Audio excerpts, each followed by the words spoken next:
ဖောက်ပြန်တဲ့သူတွေမှာဒီလိုလက္ခဏာတွေပြလာတတ်တယ်။နံပါတ်1တချို့လူဟာအိမ်မှာရှိနေပေမဲ့စိတ်ကအပြင်ကိုရောက်နေတယ်လို့ဖြစ်နေတတ်တယ်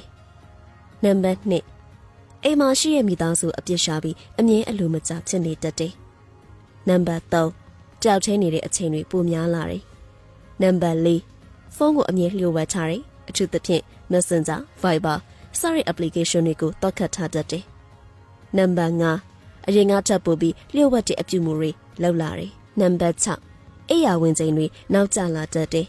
။နံပါတ်9အပြင်ကိုအကြောင်းမရှိအကြောင်းရှာမကြခဏထွက်လာတတ်တယ်။နံပါတ်10အဝတ်စားတွေမကြခဏလေးတယ်။အမွေးနှစ်သားတွေမှုထူနေအောင်သုံးလာတတ်တယ်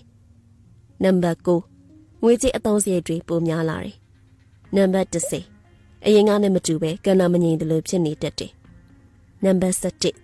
ကိုယ့်ရဲ့ဇနီးမယားဒါမှမဟုတ်လင်ယောက်ျားကိုအရင်ကလိုချစ်ခင်ကျင်နာတဲ့အပြုမှုတွေတိတ်မလုပ်တော့ဘူး။နံပါတ်12တခုခုကိုတွေးကြောနေတယ်လို့စိတ်နဲ့လူနဲ့မကပ်တယ်လို့အမှုရာတွေမကြခဏဖြစ်နေတတ်တယ်။ဒါကြောင့်ကိုယ့်ရဲ့အိမ်နောက်ဘက်ဟာဒီလိုအပြုမှုတွေလှုပ်လာပြီးဆိုရင်တော့တိတ်တိတ်ချာချာစောင့်ကြည့်ဖို့လိုလာပြီဆိုတာကိုဘယ်တော့မှမမေ့ပါနဲ့။